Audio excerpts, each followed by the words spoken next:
Class 11 English पेक्टा 2025-26 नया syllabus, नया course.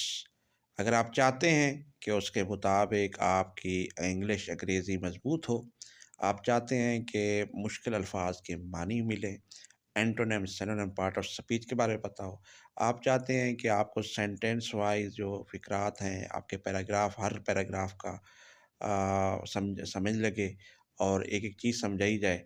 आप समझ चाहते हैं कि ग्रामर्स जो एंड में दिए गए हैं, एक्सरसाइज़ है, वो उनके क्वेश्चन मिले। आप चाहते हैं कि पॉम्स जो हैं उनकी explanation with reference to context पता लगे। तो ये सब कुछ आप अगर जानना चाहते हैं, तो आप इस प्लेलिस्ट को देखें जो आपके सामने नज़र आ रही है, और इस वीडियो के लिंक में आप डिस्क्रिप्शन में भी देख सकते हैं और पहले कमेंट में भी देख सकते हैं। और आपसे दरख्वास्त है, इस चैनल को भी सब्सक्राइब कर दें और ज़्यादा से ज़्यादा दोस्तों से भी शेयर करें और बेल आइकन भी प्रेस कर दें। शुक्रिया।